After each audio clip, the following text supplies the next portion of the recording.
Hello किसान भाइयों, आपके गेहूं में खरपतवार यानी चौड़ी पत्ती और गुल्ली डंडा इन सभी से आप बहुत ही परेशान हैं। तो आपके लिए ये वीडियो बहुत ही महत्वपूर्ण होने वाली है। आपने सही वीडियो का चयन किया है। किसान भाइयों, आपका गेहूं 25 से 30 दिन का हो चुका है और उसमें विभिन्न प्रकार के खरपतवार भी निकल आए हैं। चौड़ी व सकरी पत्ती वाले खरपतवार पर नियंत्रण कैसे कर सकते हैं? यदि किसान भाइयों हमारी गेहूं की फसल में खरपतवार अधिक मात्रा में उग जाते हैं तो हमारी गेहूं की फसल का उत्पादन 15 से 20% कम हो जाता है। आज की ये वीडियो ऐसी ही होने वाली है जिसमें विभिन्न प्रकार के चौड़ी पत्ती व सकरी पत्ती के खरपतवार के नियंत्रण की जानकारी लेकर आया हूँ। नमस्कार किसान भाइयों, मैं सोनू अड्डा और आप सभी का हमारे एचके अड्डा फार्मिंग यूट्यूब चैनल पर स्वागत है। किसान भाइयों, वीडियो को पूरा देखें, वीडियो में दी गई जानकारी काफी महत्वपूर्ण है। तो किसान भाइयों, अभी आपने चैनल को सब्सक्राइब नहीं किया है तो चैनल को सब्सक्राइब जरूर कर लें। आपसे हाथ जोड़कर विनती है, चैनल को सब्सक्राइब जरूर कर दें और बेल आइकन को भी प्रेस कर दें। इससे हमारी अन्य महत्वपूर्ण वीडियो के नोटिफिकेशन भी आपको मिलते रहेंगे। तो किसान भाइयों, आज हम बात करने वाले हैं गेहूं की फसल में होने वाले खरपतवारों की। तो भैया,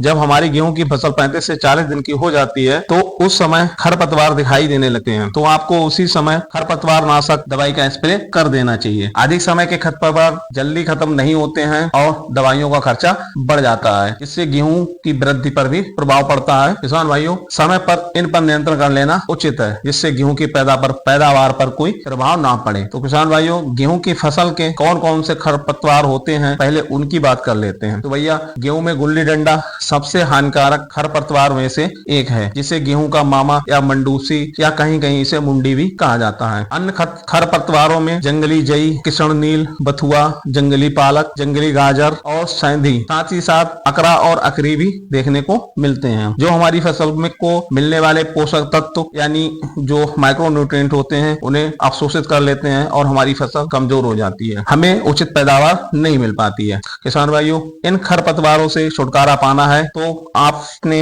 अपने गेहूं की पहली सिंचाई के बाद हल्की हल्की खेतों में जब नमी है उसी समय खरपतवार नाशक दवाई का स्प्रे लगा देना है। आप इसे पानी देने से पहले भी लगा सकते हैं यदि आपके खेतों में हल्की नमी है तो।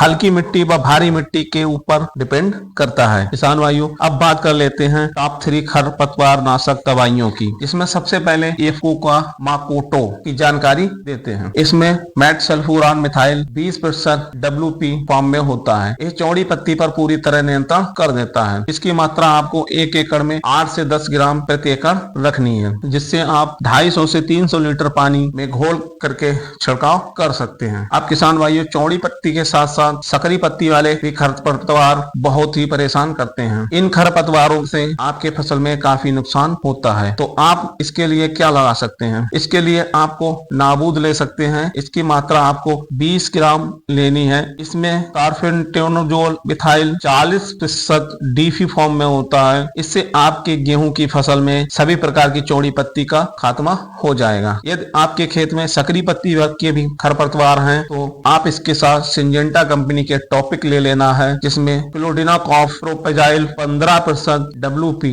फार्मूलेशन में आता है। इसे आप एकड़ में 160 ग्राम डाल सकते हैं। किसान भाइयों, इन सभी फार्मूले की दवाइयां किसी और भी कंपनी के साथ आप खरीद सकते हैं। किसान भाइयों, एक बात ध्यान रखनी है, खरपतवार छोटे हों और तब इनका असर जल्दी होता है, यानी इन दवाइयों का असर जल्दी होता है। ज्यादा बड़े खरपतवार होने पर इन दवाइयों का असर कम होता है, साथ ही साथ उसकी मात्रा भी बढ़ानी पड़ती है। तो भैया, उम्मीद करते हैं इनको डालने के बाद आपको चौड़ी पत्ती व सकरी पत्ती की समस्या बिल्कुल खत्म हो जाएगी। भाइयों, यदि आपके खेतों में काली मकोई है तो आप उसके लिए एफिनिटी ले सकते हैं। ये नाबूद की जगह पर भी इसे प्रयोग कर सकते हैं। अगर आप नाबूद ना डालें तो एफिनिटी का प्रयोग कर सकते हैं, क्योंकि एफिनिटी आपको FMC की लेनी है। इसके फार्मूले की बात करें तो इसमें भी कार्फेंटाजोल इथाइल 40% DF फॉर्म में होता है। तो किसान भाइयों, उम्मीद करता हूँ आपको वीडियो पसंद आई होगी। नमस्कार।